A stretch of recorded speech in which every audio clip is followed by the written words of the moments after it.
27,000 feet above Kassel, Germany, July 30th, 1943, 1:47 in the afternoon. The air temperature in the tail section of B-17 bomber Nightingale hovers at 40 degrees below zero. Staff Sergeant Elias Harrow's fingers have gone numb inside his electric gloves. At 23 years old, he weighs 138 pounds soaking wet. The crew calls him Kid because he looks 17 with his smooth face and slight build. Through the plexiglass bubble of his tail gunner position, Eli watches the Messerschmitts forming up behind the bomber formation. He counts them. 8, 10, 12, 15 fighters arranging themselves like wolves preparing to strike wounded prey. The intercom crackles. "Tail gunner, you see them?" It's Captain Ezra Finch, the pilot. His voice is tight. "I see them, sir." Eli squints through his K-13 gun sight. The crosshairs are there, precise and mathematical, exactly as they taught him at gunnery school. But there's a problem. The same problem that's been eating at him since mid-June when a piece of flak the size of a dime punched through the tail section and knocked the sight mechanism 3 degrees off center. 3 degrees might as well be 3 miles at 600 yards. The standard sight system assumes you'll fire at attacking fighters between 400 and 600 yards. The book range. The doctrine every instructor drilled into every student at Fort Myers. Wait for 600 yards. Calculate deflection. Lead the target 26 aircraft lengths. Fire controlled bursts. This is how you defend your aircraft. This is how you kill the enemy before he kills you. Eli has watched those textbook shots miss again and again. He's watched tracers arc through empty air, while German fighters pour 20mm cannon fire into B-17s. He's watched bombers explode mid-formation. Watched them spin toward Earth trailing black smoke. Watched parachutes blossom too late or not at all. The Messerschmitts are closer now, 1,000 yards.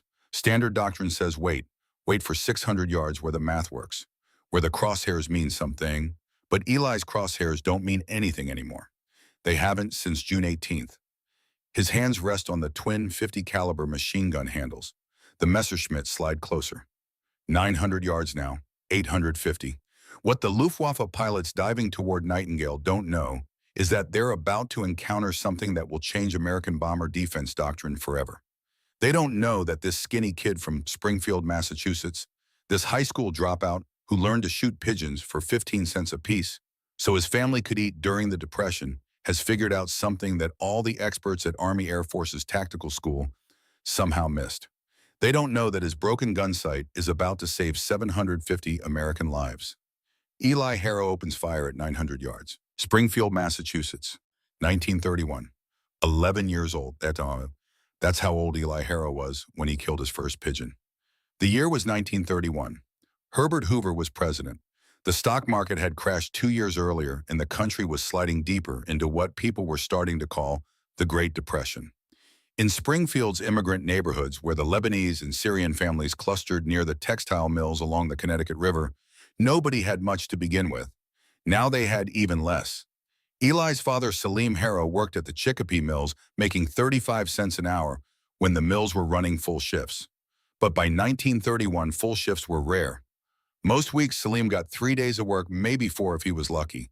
That worked out to about $8 a week. The rent on their third-floor walk-up apartment was $12 a month. Eli's mother, Nadia, took in laundry from the office workers downtown, scrubbing other people's clothes in a tin wash tub in their kitchen, hanging them to dry on lines strung across the narrow alley behind their building. $8 a week, minus rent, minus food, minus coal for heating in winter. The math didn't work. It hadn't worked for a while. Eli was the youngest of 3 children. His older brother worked at a shoe factory. His sister cleaned houses. Everyone contributed what they could. But by the spring of 1931, contributing what you could meant doing things you'd never imagined doing. It started with Eli's uncle, Amin, his father's younger brother. Amin worked on the docks along the river where the freight barges came in from Boston. He'd noticed something. The warehouses had pigeons, hundreds of them. Fat pigeons that nested in the rafters and ate spilled grain from the shipping crates. The restaurants downtown buy them, Amin told Salim one Sunday after church. 15 cents a bird. Clean dress, they pay 20. Salim looked at his youngest son. Eli was small for 11. Skinny, quiet, spent most of his time alone watching things, noticing patterns other people missed. "Can you shoot?" Salim asked. Eli had never fired a gun in his life. "I can learn." The rifle was a Stevens single-shot .22 caliber that Amin borrowed from a man who owed him a favor. The ammunition cost a penny a round when you bought in bulk. Salim handed Eli 5 cartridges. 5 shots. If you can't hit anything with 5 shots, we can't afford to teach you. They walked to an empty lot near the rail yards. Amin set up tin cans at 50 feet, showed Eli how to load the rifle, how to sight down the barrel, how to squeeze the trigger instead of pulling it. Eli's first shot missed by 2 feet. His second shot knocked a can sideways. His third shot punched a hole through the center. His fourth and fifth shots did the same.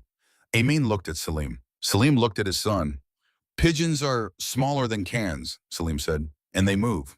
"I can hit them," Eli said. He didn't know if he could, but his family needed the money, so he would learn. The learning happened on the docks, after school, and on weekends. The pigeons roosted in the warehouse rafters during the day and came out to feed at dawn and dusk. Eli learned quickly that you couldn't shoot them while they were sitting. Too easy for them to startle and fly. You had to shoot them in flight when they were committed to their trajectory and couldn't dodge.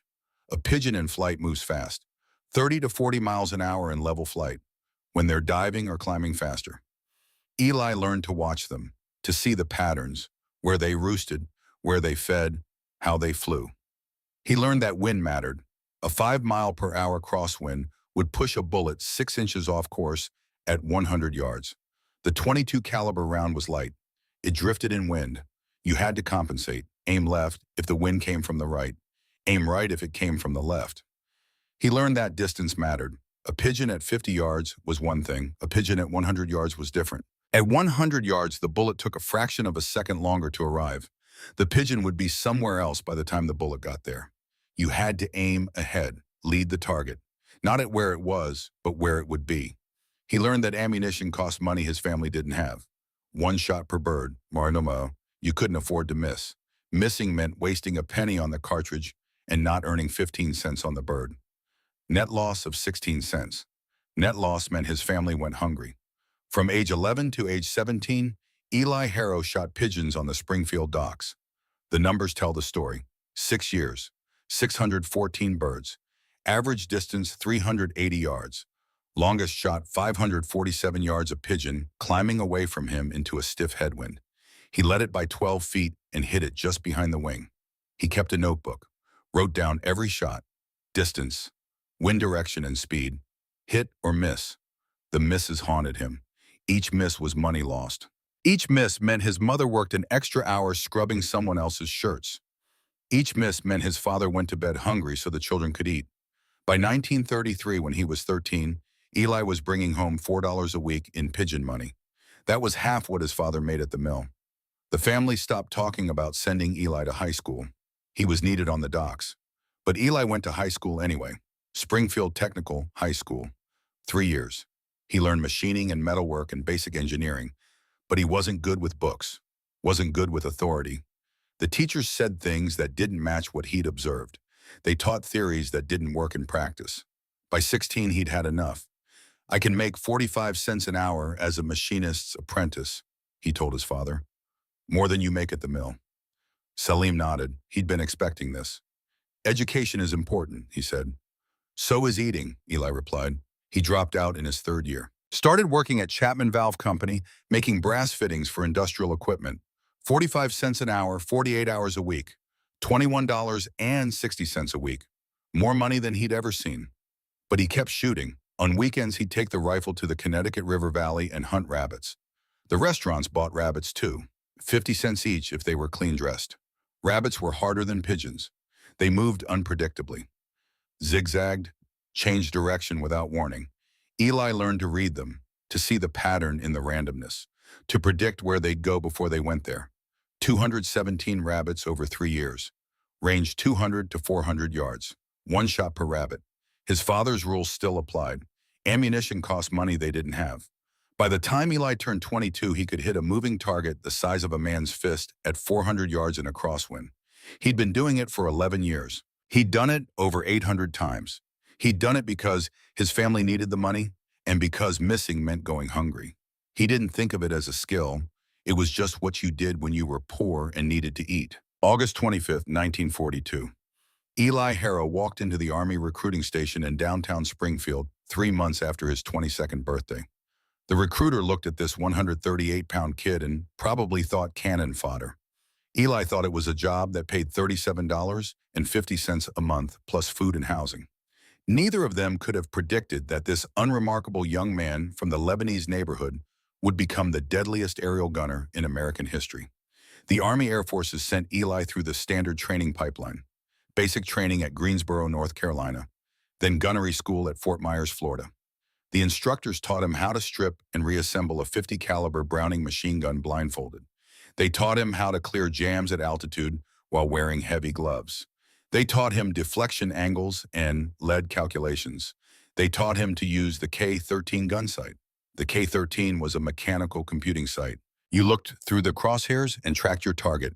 You estimated the target's speed and angle of attack. You turned adjustment knobs to input those variables. The sight calculated the proper lead angle.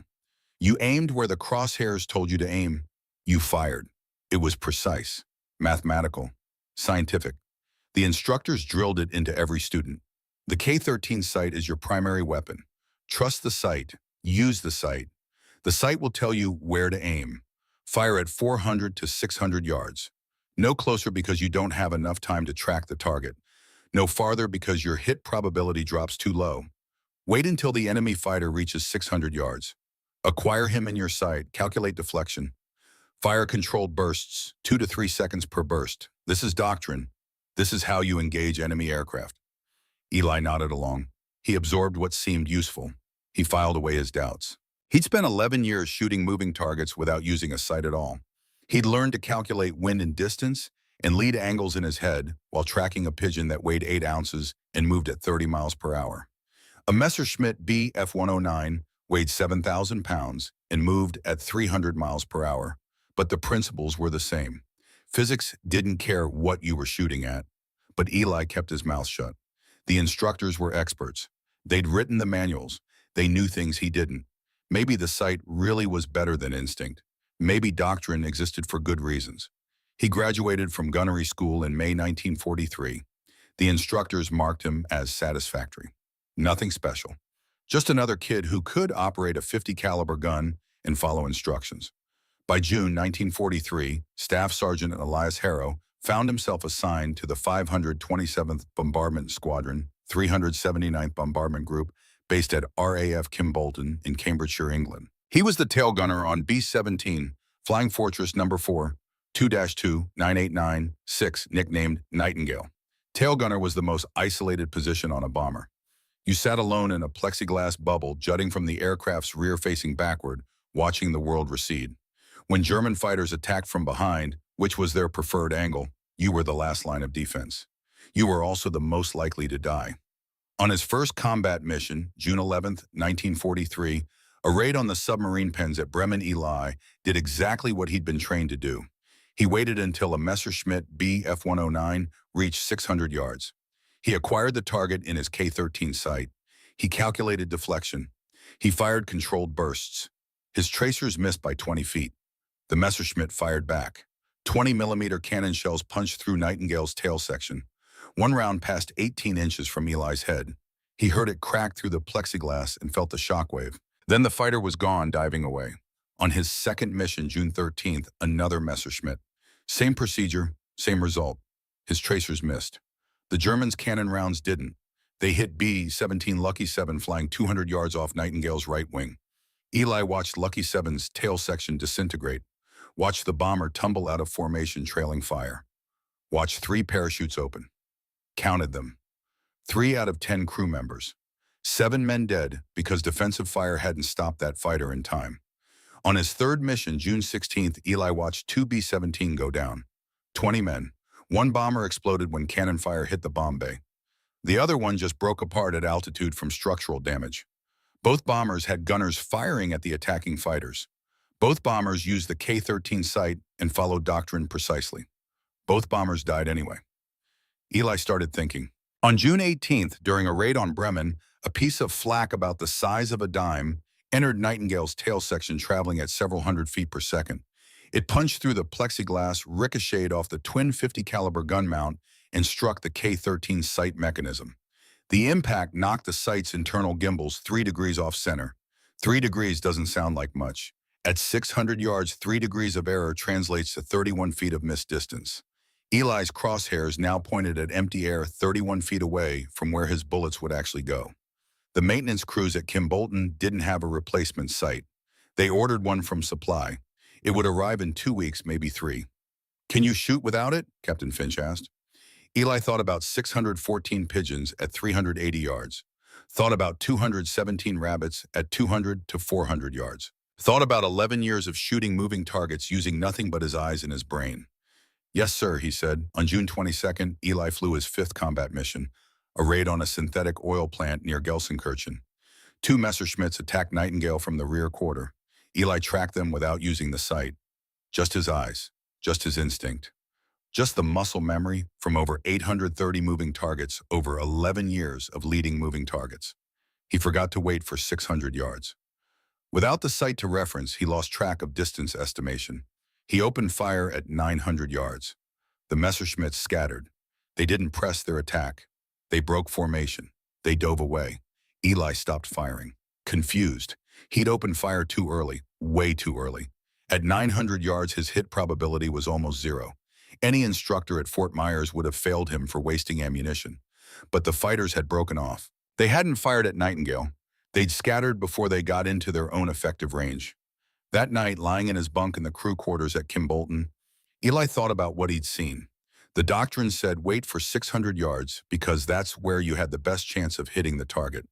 But doctrine assumed the target would cooperate. Assumed the German pilot would fly straight and level while you calculated deflection and fired your burst. Assumed he'd give you time to aim. But what if the German pilot didn't cooperate? What if early fire, even inaccurate fire, disrupted his attack before he could set it up properly? A Messerschmitt pilot needed to stabilize his aircraft. Line up his shot, hold steady for 2 or 3 seconds while he fired. That's when he was vulnerable. That's when bomber gunners were supposed to shoot him. But what if the bomber gunner started shooting earlier? What if streams of 50 caliber tracers forced the fighter pilot to take evasive action before he'd stabilized, before he'd lined up, before he was ready? The textbook said this was wasteful. The textbook said your hit probability at 900 yards was negligible. The textbook said you'd burn through ammunition without effect. The textbooks, Eli thought, were written by people who'd never been shot at by people trying to kill them. He'd spent 11 years learning one lesson: don't miss. Ammunition costs money. Every shot has to count. But maybe in combat, making the enemy miss was just as important as hitting him. Maybe the rules were wrong. July 30th, 1943. Mission briefing at 0500 hours. The target is Kassel, Germany, the Fiesler aircraft factory. Intelligence says they're building FW-190 fighters there. 200 B-17As will bomb the factory into rubble. The Luftwaffe will try to stop them. Captain Ezra Finch stands in front of the assembled crew. He's 35 years old, a former commercial airline pilot who flew passengers between Boston and New York before the war. He's flown 18 combat missions. Statistical analysis says he'll die on his 23rd. Heavy fighter presence expected, Finch says. Flak over the target will be intense. We're flying in the second wave. Stay tight. Watch your spacing. Questions? Nobody has questions. They've heard this briefing 18 times. The details change, but the message stays the same. Some of you won't come home. Eli sits in the back. His shoulder still aches from a piece of shrapnel that grazed him on the Bremen raid 2 weeks ago. His hands are scarred from frostbite. He hasn't slept more than 3 hours straight since June. Every time he closes his eyes, he sees bombers burning. The crew boards Nightingale at 0630. Engines start at 0700. Takeoff at 0715. By 0900, they're over the North Sea climbing to altitude. By 1100, they're over Germany. By 1300, they're approaching the initial point, the coordinates where the bomb run begins. The flak starts at 1315. Black puffs of smoke bloom in the sky around them. 88mm anti-aircraft shells exploding at 27,000 feet. The concussions rock Nightingale side to side. Eli hears shrapnel pinging off the aluminum skin, hears it rattle through the tail section like hail on a tin roof. The bombardier takes control of the aircraft. Nightingale flies straight and level toward the target. You can't evade flak during the bomb run. You fly straight into it. You hold formation. You trust that the shell with your name on it will miss. Most of the time it does. The bombs drop at 1342, 18 500-pound general-purpose bombs tumbling away toward the Fiesler factory. Nightingale lurches upwards, suddenly 4.5 tons lighter. Finch takes control back from the bombardier. The formation turns west, heading home. That's when the fighters come. Eli sees them first. He always sees them first. Tail gunners see everything behind the formation. Everything the enemy doesn't want you to see. They're forming up at 2 o'clock high, 7,000 yards back. Small shapes against the bright sky. He counts them. 8, 10, 12, 15. Tail to pilot, fighters forming up. 2 o'clock high, estimate 15 bandits. Finch's voice comes back steady. He's been through this before. Roger, Tail, keep tracking them. Call when they commit. The Messerschmitts take their time. They're not attacking yet. They're organizing, picking their targets. The German pilots know that American bomber formations are most vulnerable after the bomb run. The gunners are tired. Ammunition is running low. The aircraft have battle damage. This is when you strike. Eli watches them form into attack position. Line abreast, step down. They'll hit the formation from behind and above. Standard Luftwaffe tactic. Come in fast from the sun, fire, break away, come around for another pass. The lead Messerschmitt noses over. The others follow. Tail to pilot, they're coming on and estimate 1,000 yards in closing. Eli's hands are on the twin 50 caliber gun handles. The K-13 sight crosshairs float uselessly in his field of view, still broken, still pointing at nothing. He ignores them. He's been ignoring them for 6 weeks. He shoots by eye now, by instinct, the way he shot pigeons on the Springfield docks. The Messerschmitts slide closer. 900 yards, 850, 800. Standard doctrine says wait. Wait for 600 yards. Wait for the range where the math works. Eli opens fire at 900 yards. Phase 1, first blood. The twin 50s hammer out rounds at a combined rate of 2,500 rounds per minute. That's 41 rounds per second. The sound is enormous, even through Eli's leather helmet.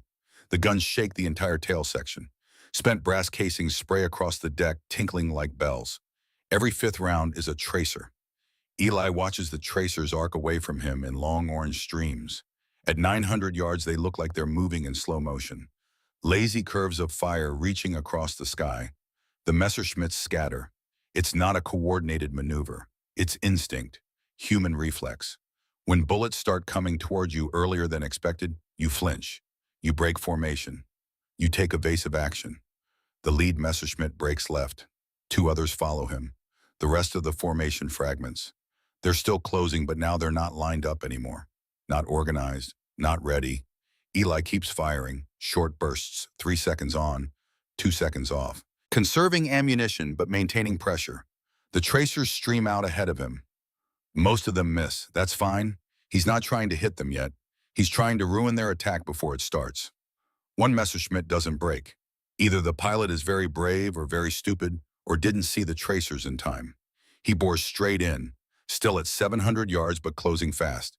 300 miles per hour closure rate. That's 440 feet per second. Eli tracks him. No sight, just his eyes. Just the muscle memory from over 830 moving targets over 11 years. He leads the fighter by instinct, aims at empty air 12 feet ahead of the Messerschmitt's nose. Fires. The tracers converge. The Messerschmitt flies through them. For a fraction of a second, nothing happens. Then the fighter's engine cowling erupts in white smoke. Oil, maybe. Coolant. Something vital. The Messerschmitt banks hard left. Too hard. The pilot is trying to break away, but he's taken damage and his aircraft isn't responding right. The bank becomes a roll. The roll becomes a spin. The fighter tumbles away, trailing smoke. Eli doesn't watch it fall. He's already tracking the next target. A Focke-Wulf 190 is diving from 8 o'clock high. Different profile than the Messerschmitt. Shorter nose, radial engine. It's moving faster, maybe 350 miles per hour, maybe more. Eli leads it, fires. The Focke-Wulf's left wing root explodes. 30mm cannon ammunition cooking off. The wing separates from the fuselage. The fighter snap rolls right and disintegrates. Pieces of airplane tumbling through the sky like leaves. 2 down. The rest of the German formation breaks off. They're not running, just repositioning, regrouping. They'll try again. Eli checks his ammunition. The counter shows 62% remaining. He's fired through 380 rounds in about 45 seconds. That's too much. He needs to be more disciplined, needs to fire shorter bursts. The temperature in the tail section is 40 below zero. His fingers are numb even inside the electric gloves. He flexes them, trying to keep blood flowing, trying to maintain dexterity. He tastes copper, blood in his mouth. He bit his tongue at some point during the firing. Didn't notice. The Messerschmitts are forming up again. Same position, 2 o'clock high. They're persistent. He'll give them that. Pause, breath, and blood. The second wave comes in faster. 8 fighters this time. They've learned. They're not giving Eli 900 yards to disrupt them. They're committing from farther out, diving in from 1,200 yards, building speed, trying to get through the defensive fire zone before the gunners can react. Eli opens fire at 1,000 yards. The range is extreme. His hit probability is almost zero. But that's not the point. The point is to make them react, make them adjust, make them fly through a sky full of tracers before they're ready to shoot back. It works. Partially. 3 fighters break off, 5 keep coming. They're shooting now. Eli sees the muzzle flashes, sees the tracers coming toward him. 20-millimeter cannon rounds moving at 2,800 feet per second. At 1,000 yards, they take about a second to arrive. 1 second. Enough time to see death coming. Not enough time to do anything about it. The rounds crack past him. Some miss by 50 feet, some miss by 5. One round punches through the plexiglass 2 feet from his head. The shockwave slaps him hard. His ears ring. The wind screams through the hole. He keeps firing. A Messerschmitt at 800 yards. Eli leads it. The fighter jinks left. Eli adjusts, leads it more. The tracers walk across the sky. 1 stream, 2, 3. The 3rd stream connects. The Messerschmitt's canopy shatters. The fighter banks hard right and dives away. Eli doesn't know if the pilot is hit or just broken off. Either way, it's out of the fight. 3 down, a Focke-Wulf at 700 yards, coming in from 5 o'clock low. Bad angle for Eli. He has to traverse the guns down and right. The electric motors whine, the guns swing. Too slow. The Focke-Wulf is faster. Eli fires before the guns are fully on target. Leads the fighter by 20 feet. The tracers arc out. The Focke-Wulf flies into them at 650 yards. The engine explodes. The aircraft noses over and tumbles. 4 down. Something hammers into Nightingale's tail section. Multiple impacts. Cannon rounds. Eli feels the aircraft shudder, hears metal tearing. The oxygen line ruptures with a hiss. Green oxygen fog sprays across the compartment. He's breathing pure oxygen at 27,000 feet. Without supplemental oxygen at this altitude, you have about 60 seconds of useful consciousness. Maybe 90 if you're lucky. After that, hypoxia sets in. Your vision narrows. Your thoughts turn slow and thick. You pass out. You die. Eli keeps firing. His left gun jams. The bolt locks back. Stoppage. Could be a bad round. Could be frozen mechanism. Could be anything. At minus 40 degrees, metal behaves strangely. He releases his right hand from the firing grip, reaches for the charging handle on the left gun. His fingers are numb, can barely feel the metal. He yanks the handle back. The bolt cycles. Ejects the bad round. Chambers a new one. He releases the handle. The bolt slams home. Both guns operational again. His vision is narrowing. Tunnel vision. First sign of hypoxia. His thoughts feel thick, like trying to think through cotton. His lungs are working hard, but nothing feels right. 2 Messerschmitts still coming in. Close now. 500 yards. 450. This is the regulation range. The doctrine range. Where the K-13 sight was designed to work. Where the math is simple and the crosshairs mean something. Eli's crosshairs are still broken. His oxygen is gone. His vision is fading. He's running on instinct, and 11 years of shooting things that moved when missing meant going hungry. He fires. Phase 3, Twilight. The 4th Messerschmitt dies at 750 yards. Eli doesn't remember pulling the trigger, doesn't remember tracking it. He just sees it explode, sees pieces of airplanes spinning away through the smoke. His brain is shutting down from oxygen deprivation. His body is operating on reflex, on muscle memory, on something deeper than conscious thought. 5 down. The last Messerschmitt comes in from dead astern. Perfect tail chase. The German pilot is good, experienced. He's using the other fighters as decoys, waiting for Eli to engage them, waiting for the moment when the tail gunner is distracted or reloading or dealing with a jam. Eli sees him at 800 yards, tracks him. The fighter is closing fast. 600 yards, 500. Eli's vision is a narrow tunnel now, just the fighter in front of him and nothing else. His peripheral vision has collapsed.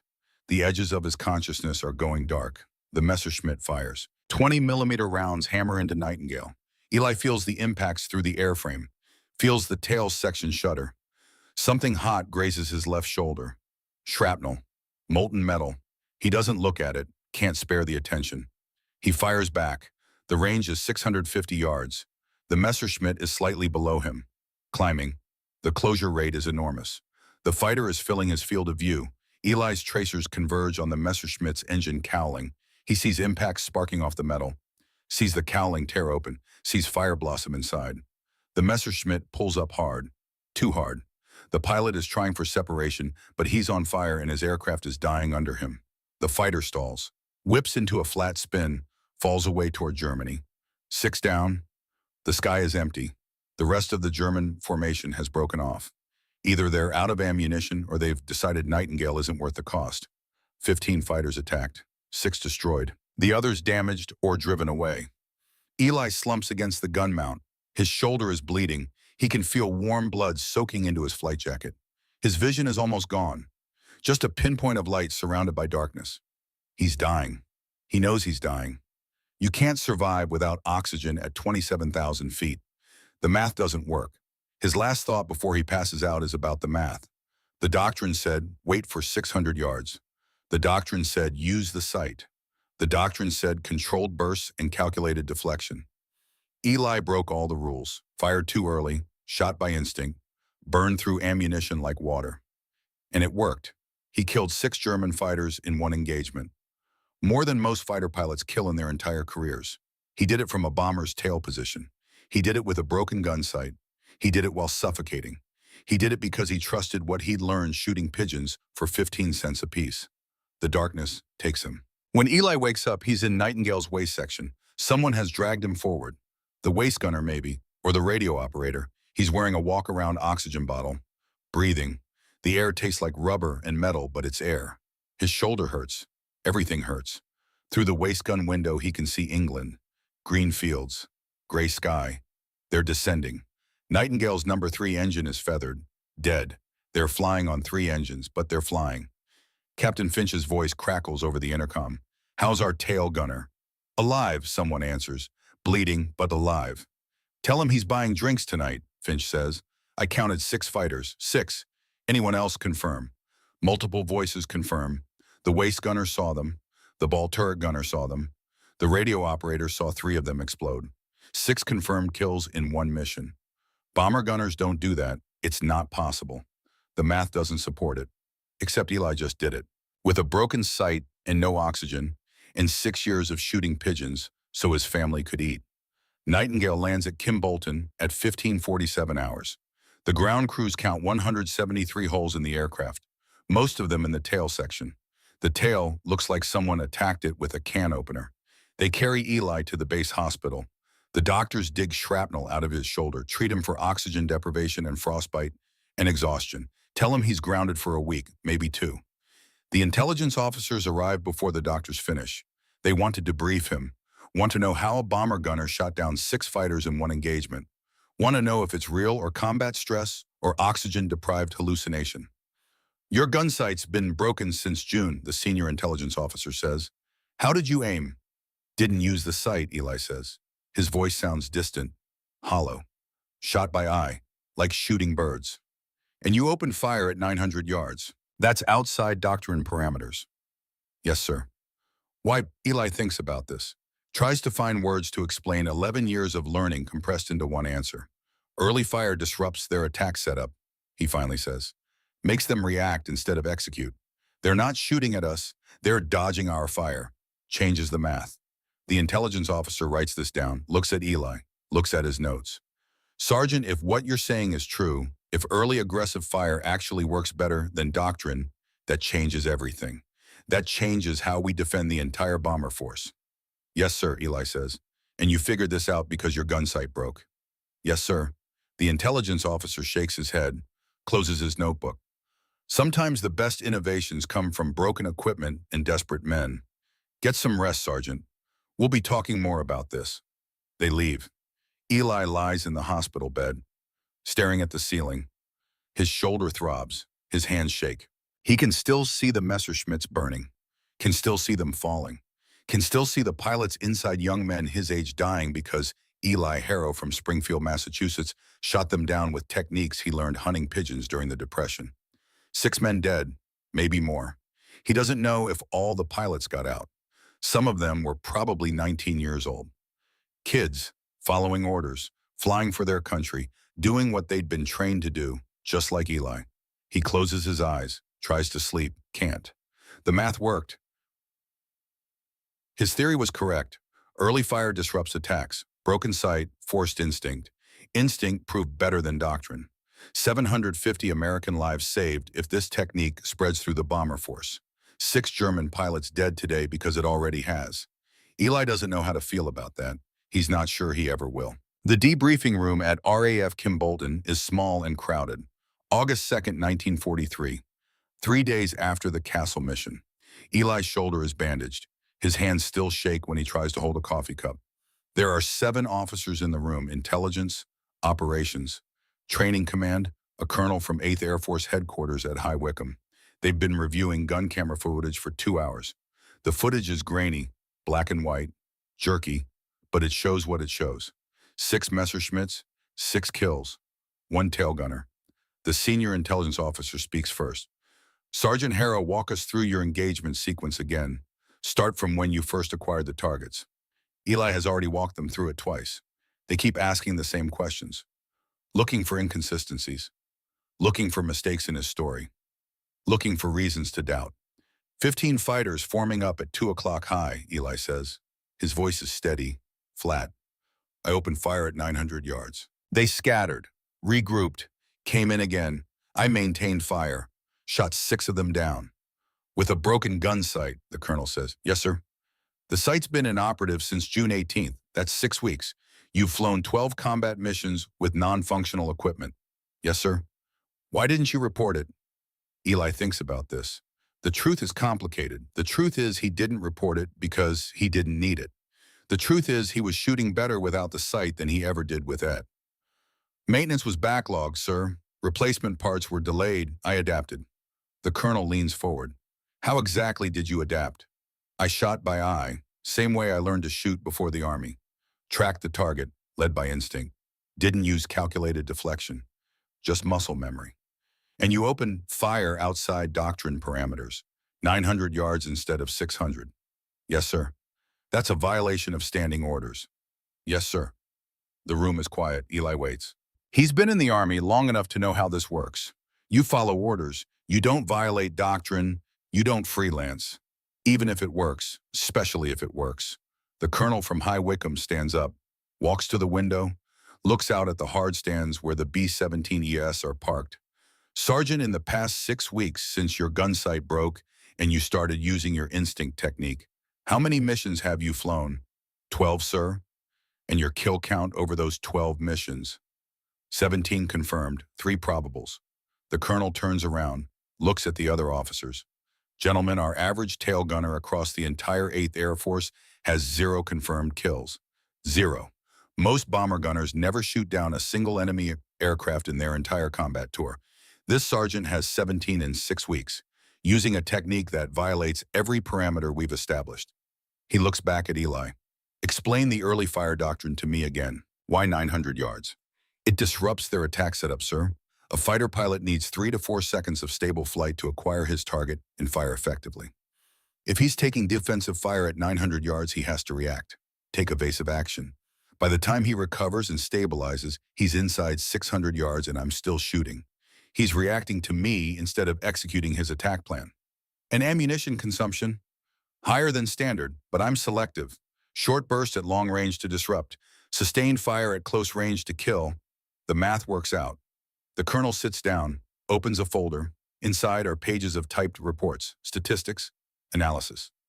We've been studying your technique for 3 weeks, he says. Other tail gunners in the 379th Bomb Group have started copying you. Early aggressive fire, instinct shooting. The results are significant. The 379th's loss rate to fighter attacks has dropped from 7% to 3.2% over the past month. That's a 54% reduction. He slides a paper across the table to Eli. If we extrapolate these results across the entire 8th Air Force bomber fleet over 6 months of operations, the projected lives saved is 750 aircrew. That's 75 complete bomber crews. 75 aircraft that don't go down because German fighters break off their attacks early. Eli looks at the numbers. 750 lives. The number feels abstract. Impossible. He's just a kid from Springfield who learned to shoot pigeons for grocery money. Doctrine exists for a reason, the training command officer says. It's based on calculated ballistics, mathematical probability, controlled testing. You can't just throw out doctrine because one sergeant had a lucky mission. Lucky, the colonel from High Wycombe says. The word comes out hard. 17 confirmed kills is luck. Is that your professional assessment? I'm saying we can't change doctrine for the entire bomber force based on one outlier, even if the outlier performs well. Even if the outlier saves 750 lives. The room goes quiet again. The colonel closes his folder, looks at Eli. Sergeant Harrow, you're grounded for 2 weeks. Medical recovery. After that, you'll resume flight status. You will also be available to conduct training sessions for other tail gunners, teaching them your technique, your instinct approach, your early fire doctrine. General Bradford has authorized a field test. 6 squadrons will adopt your methods. We'll measure results over 60 days. If the statistics hold, if loss rates continue to decline, we'll revise doctrine force-wide. He pauses. You've also been recommended for the Distinguished Service Cross. The citation will read that despite broken equipment and severe wounds, you destroyed 6 enemy aircraft and saved your crew and aircraft. The recommendation is approved. Congratulations. Eli doesn't know what to say. Distinguished Service Cross. 750 lives saved. Field test authorized. Doctrine revision pending. All because his gun sight broke and he remembered how to shoot pigeons. Thank you, sir, he says. The colonel nods. The other officers gather their papers. The meeting ends. Eli walks out of the debriefing room into the August sunlight. His shoulder aches, his hands still shake. In his mind, he sees 6 Messerschmitts falling, sees 6 German pilots dying. Young men, maybe 19, maybe 25. Husbands, brothers, sons. He killed them efficiently, killed them with techniques he learned shooting 8-ounce birds so his family could eat during the Depression. 750 American lives saved, 6 German lives taken. The math works. The doctrine is changing. The innovation is spreading. Eli Harrow doesn't feel like a hero. He feels like a killer who got lucky and came home. Homecoming, Springfield, Massachusetts, March 1944. Eli steps off the train at Union Station carrying a duffel bag and wearing a uniform with 3 rows of ribbons.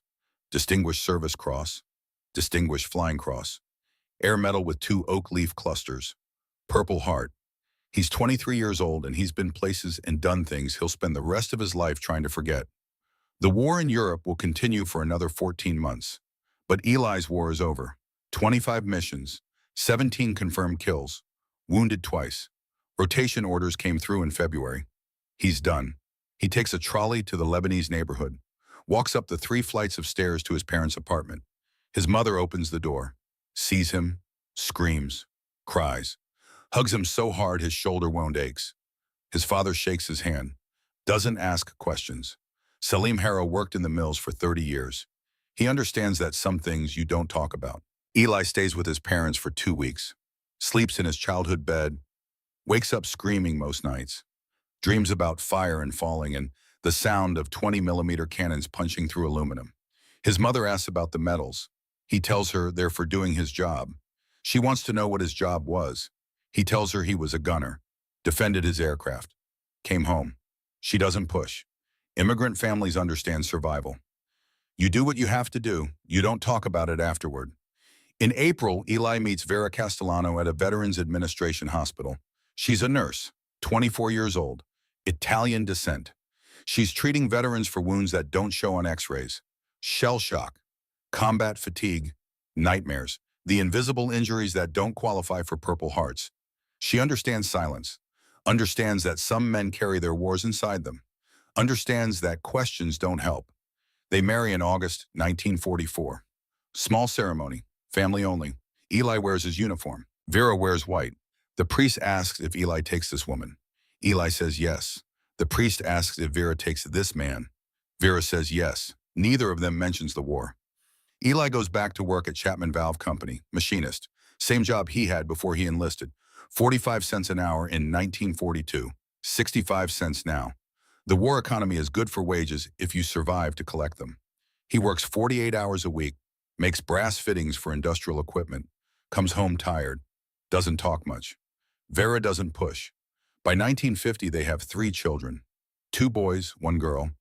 The medals are in a dresser drawer under his socks. The children know their father fought in the war. They don't know what he did. The silence, the nightmares come in cycles. Sometimes Eli goes 2 months without one. Sometimes he gets them 3 times a week. Always the same dream. Always December, always cold, always the Messerschmitts burning. In the dream, he can see the pilots' faces, young men, German boys, dying because Eli Harrow from Springfield, Massachusetts, shot them down with a technique he learned hunting pigeons for 15 cents apiece. Some of them got out. He saw parachutes. Some of them didn't, burned alive or fell 27,000 feet. 6 confirmed kills, maybe more if you count the probables. Vera knows the signs, knows when the nightmares are coming. Eli gets quiet, distant, stares at nothing. When he wakes up screaming, she holds him. Doesn't ask questions, just holds him until the shaking stops. The Air Force sends letters, reunion invitations, requests for interviews, oral history projects. They want to document the war, want to preserve the stories, want to honor the heroes. Eli throws the letters away. In 1958, the Air Force selects him as an honorary pallbearer for the Tomb of the Unknown Soldier ceremony at Arlington National Cemetery. Recognition of his status as the highest-scoring aerial gunner in American history. He attends because it's an honor, because it's not about him, it's about all of them, the ones who didn't come home. He stands at attention in his uniform, doesn't speak. The ceremony ends. He goes home, doesn't talk about it. His children grow up. His daughter asks about the war when she's 14. It's 1968. Vietnam is on television every night. Body counts, helicopters, jungle warfare. She wants to know if her father fought, if he killed people, if war is like what she sees on TV. I was a gunner, Eli says. Did my job, that's all. She asks if he was scared. Everyone was scared, he says. She asks if he killed people. He doesn't answer, looks at his hands, machinist's hands, scarred from 40 years of working with metal, scarred from frostbite, scarred from things he doesn't talk about. War is complicated, he finally says, no, people die, some deserve it, some don't. I don't know which was which. I just know I came home and a lot of good men didn't. His daughter doesn't ask again. The revelation, June 1973. Eli is 53 years old, working as a senior machinist at Chapman Valve, making $1.90 an hour, living in a small house 3 blocks from where he grew up. The letter arrives on a Tuesday, Air Force Historical Research Agency, Maxwell Air Force Base, Alabama. A historian is writing a comprehensive study of bomber defensive tactics in World War II. Eli's name came up. Would he be willing to participate in an oral history interview? Eli calls the number on the letterhead, tells them no, thanks them politely, hangs up. 2 weeks later, a package arrives, no return address. Inside is a magazine article, Air Force Historical Journal. The title is Innovation Under Fire, How Broken Equipment Changed Bomber Defense Doctrine. Eli almost throws it away. Almost, but something makes him read it. The article describes the development of early aggressive fire tactics in 1943, how a technical malfunction forced one tail gunner to abandon standard doctrine, how his improvised technique reduced bomber loss rates by 54%, how his innovation saved an estimated 750 American aircrew lives, how his methods became standard doctrine by 1944, how modern air defense systems still use the same principle, engage threats at maximum range, force them to react, maintain pressure. The article mentions Eli by name 3 times, describes the July 30th Castle mission in detail, quotes his debriefing testimony. There's a photograph, Eli standing in front of Nightingale, 23 years old, skinny, baby-faced. The caption reads, Staff Sergeant Elias Harrow, 379th Bomb Group, credited with 17 confirmed aerial victories, instrumental in developing early engagement doctrine that saved hundreds of American lives. Eli folds the magazine, puts it in his workbench in the garage, tries to forget about it. His son finds it 3 days later, 22 years old. finishing college, studying engineering. He's looking for a wrench and finds the magazine instead. He reads it, comes into the house, finds his father watching television. Dad, this article, it's about you. Eli doesn't look away from the television. Article's got some facts wrong. It says you saved 750 lives. It says you changed doctrine for the entire Air Force. It says you're the highest scoring bomber gunner in American history. I was a tail gunner, did my job, came home, that's all. His son sits down, holds the magazine. Why didn't you ever tell us? Eli thinks about this. Thinks about 6 Messerschmitts falling. Thinks about German pilots burning. Thinks about nightmares. Thinks about 750 American boys who came home because Eli Harrow figured out how to shoot better. Because I killed 17 men, he finally says. Some were veterans, some were kids, 19 years old, following orders. Fighting for their country. I killed them efficiently, killed them with tricks. I learned shooting pigeons so my family could eat. He looks at his son. 750 Americans lived. 17 Germans died. The math works. The innovation was valid. But I still see their faces when I sleep. Still hear them burning. You don't talk about that at dinner. You don't make it into a story. You just carry it. His son is quiet for a long time. The article says modern air defense doctrine still uses your principle. Aegis missile systems, Patriot batteries, early engagement, force the enemy to react. You changed how we defend everything. I shot pigeons for grocery money, Eli says. Applied the same principle to fighters. Broken equipment forced me to trust instinct. That's all it was. That's not all it was, Dad. Eli doesn't answer. Goes back to watching television. The magazine stays on the coffee table for a week, then disappears. Eli assumes his son took it, doesn't ask. The end of things, February 1990. Eli Harrow dies at 70 years old. Heart attack, quick, painless. He's at work when it happens. Machinist to the end. The obituary in the Springfield Republican runs 4 paragraphs. World War II veteran. Survived the Castle Raid. Worked 46 years at Chapman Valve Company. Survived by wife Vera, 3 children, 7 grandchildren. No mention of 17 kills. No mention of 750 lives saved. No mention of doctrine changes or early engagement tactics or broken gun sights that became innovations. Just World War II veteran. Machinist. Died 1990. The funeral is small. Family. A few co-workers. The priest says standard things about good men and faithful service and eternal rest. Then 15 elderly men walk in, late 70s, early 80s. They wear suits. They wear bomber jackets. They wear 379th Bomb Group patches. They're former tail gunners, former waist gunners, former B-17 crew members who flew in 1943 and 1944, who learned Eli's technique, who used early aggressive fire, who came home because German fighters broke off their attacks before pressing them home. One of them speaks at the service. His name is Marcus Webb. He's 66 years old. He was 19 when he learned to shoot from Eli Harrow. Eli never talked about what he did, Webb says. Never sought recognition. Never claimed to be special. But he was special. He saw what experts missed. He trusted his instinct when doctrine failed. He saved my life. Saved all our lives. 750 men came home from that war because Eli Harrow figured out a better way to fight. Webb's voice cracks. He carried that weight alone. Carried the faces of the men he killed. Carried the responsibility of the men he saved. Never complained, never bragged, just did his job and went home and lived a quiet life. Webb looks at the casket. Heroes don't always wear capes, Eli. Sometimes they wear machinists' coveralls and never say a word. The service ends. The 15 veterans carry Eli's casket to the grave, lower him into the ground, stand at attention, salute. They're saluting the highest scoring aerial gunner in American history, the man who changed defensive doctrine, the man who saved 750 lives. Eli Harrow would have told them to stop, would have said he was just doing his job, would have said the real heroes didn't come home. But Eli isn't here to say that anymore. Epilogue 2015. 25 years after Eli's death. His grandson is researching family history, going through boxes in his grandmother Vera's attic. She's 95 now, living in a nursing home, doesn't remember much anymore. But she remembers Eli, remembers how he'd wake up screaming, remembers holding him, remembers the silence. The grandson finds a box labeled the Eli Army.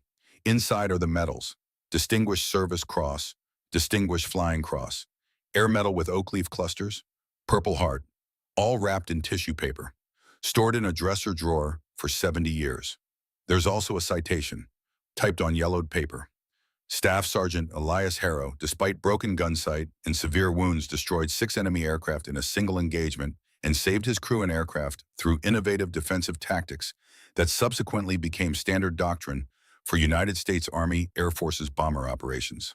The grandson reads it twice, searches online, finds the 1973 article, finds other articles, finds Air Force tactical manuals from 1944 that reference Harrow method defensive gunnery, finds that modern air defense doctrine, the principle that guides Aegis missile systems and Patriot batteries and every integrated air defense system in the world, traces its lineage back to a kid from Springfield who learned to shoot pigeons during the Depression and figured out that sometimes broken equipment makes you better.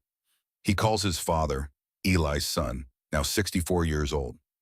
Did you know about this? Did Grandpa ever talk about it? Once, his father says, in 1973. We found an article. He said he killed 17 men and saved 750 lives and still saw their faces when he slept. Said you don't make that into a story, you just carry it. But he changed everything. Changed how we fight, changed doctrine, saved hundreds of lives. He knew, his father says. He just didn't think it mattered. The men he killed mattered. The nightmares mattered. Coming home and working and being a father mattered. The medals stayed in a drawer. The grandson holds the Distinguished Service Cross, feels the weight of it. We should have told his story. We're telling it now, his father says. Sometimes the tools that break us make us better. Sometimes the rules that fail us need breaking.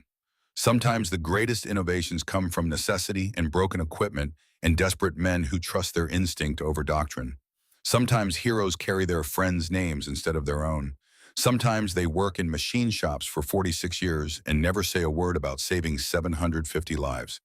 And sometimes they die quiet and unknown, and it takes 25 years for the world to remember that once over Kassel, Germany, in the frozen tail section of a B-17 bomber, a skinny kid from Springfield figured out something that changed everything. Elias Harrow, 1920 to 1990, 17 confirmed kills, 750 lives saved, medals in a drawer, nightmares until the end. He did his job, he came home. He never talked about it. That's the story of the broken sight that saved 750 lives. That's the story they should have told while he was still alive to hear it.